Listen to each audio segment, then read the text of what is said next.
The engine sounded completely normal, right until the moment it didn't. No knocking, no smoke, no overheating warning. Just one strange hesitation pulling away from the traffic lights, and then suddenly, silence. The steering got heavy, the dashboard lit up like a Christmas tree, because at 80 kilometers an hour the engine had shut itself off completely. And the worst part, he'd only bought the car 4 days earlier.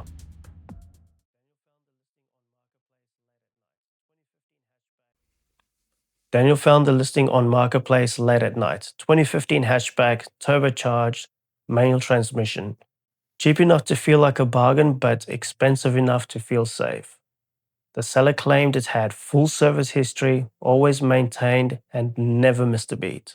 And honestly, when Daniel inspected it, the car looked perfect.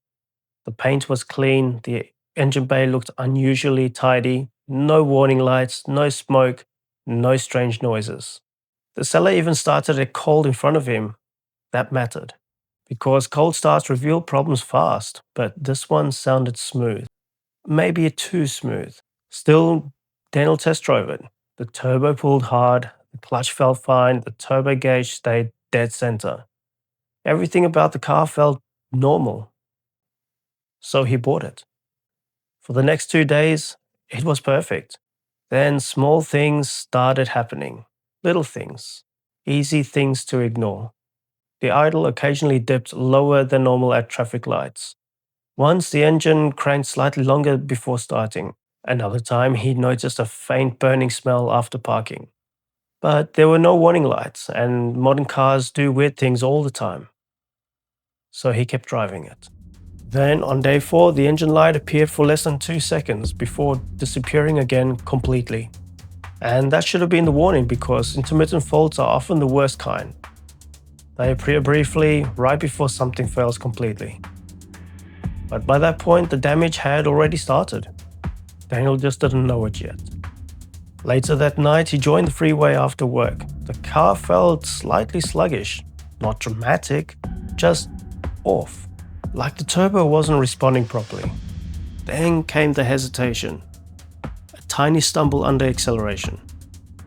Then another, and suddenly, the engine shut off completely. No bang, no explosion, just instant silence, at freeway speed. He barely managed to coast into the emergency lane before the car stopped moving entirely. When he tried restarting it, the engine cranked unevenly, fast, too fast, like it had lost compression, and that is usually a very bad sign. The tow truck dropped the vehicle at a workshop the next morning, and initially nothing made sense. There was still oil in the engine, the coolant level looked fine, no major oil leaks underneath the vehicle, no obvious catastrophic damage. But the engine still refused to start properly. The mechanic connected a scan tool. Multiple fault codes appeared. Camshaft correlation faults, misfire faults, timing deviation faults. That narrowed things down very quickly. Because when multiple timing-related codes appear together, something inside the engine is usually no longer synchronized properly. And on modern interference engines, that becomes expensive very fast. The mechanic removed the timing cover and immediately noticed something strange. The timing chain tensioner was fully extended. That meant that the timing chain had stretched far beyond the normal limits. But that didn't make sense yet. The car had only 140,000 kilometers.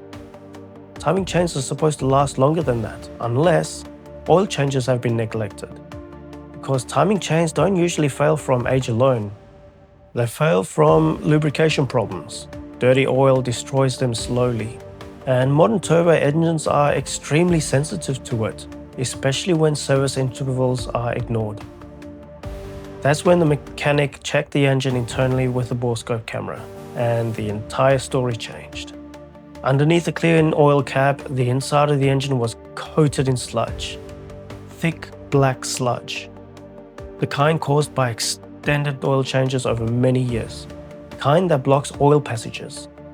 The kind that starves critical components of lubrication. Suddenly, everything made sense.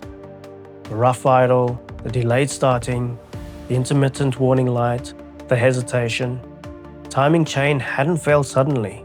had been wearing out over a very long time. And eventually the timing chain had stretched enough to jump timing while driving.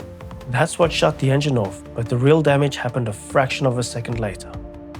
Because when engine timing jumps on an interference engine, the pistons and valves try to occupy the same space at the same time, and metal usually loses that fight very violently. The cylinder head came off later that afternoon. Several valves were bent immediately. One piston had visible impact marks. Metal fragments had traveled through part of the combustion chamber. The repair bill escalated almost instantly. New timing components, cylinder head rebuild, replacement valves, machining costs, labor. The engine had likely been serviced cheaply right before sale, specifically to hide the condition temporarily. Even the unusually clean engine bay suddenly made sense. The seller wasn't maintaining the car. He was repairing it to survive long enough to sell. Daniel went back through the paperwork later that night, and the full service history suddenly became suspicious too. Several invoices were missing. Service intervals varied wildly. One oil change gap appeared to be almost 50,000 kilometers on a turbocharged engine. That alone can destroy an engine internally over time, especially if cheap oil is used. And the scary part? The car still drove perfectly during the test drive, because major engine failure rarely announces themselves drastically at first. Most modern engines fail quietly, gradually, piece by piece, until one final component reaches its limits. Then everything happens at once. The final repair estimate came 2 days later.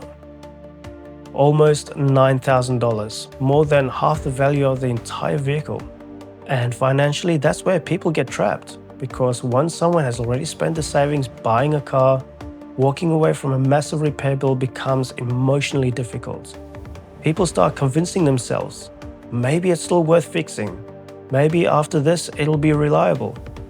But catastrophic engine damage rarely stays isolated, especially on neglected turbocharged cars, because sludge doesn't only damage timing components, it damages turbochargers, oil pumps, variable valve timing systems, and once internal neglect reaches visible sludge levels, the rest of the engine usually isn't healthy anymore.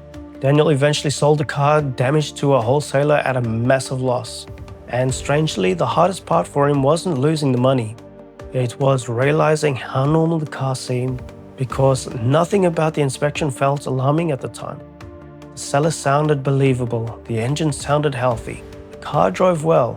Even the warning signs were very subtle, and that's exactly why these situations happen so often. Most catastrophic use problems don't look catastrophic immediately. They look clean, quiet, maintained right until the moment they aren't. Cars rarely fail without warning. The problem is modern warning signs are often small enough to ignore.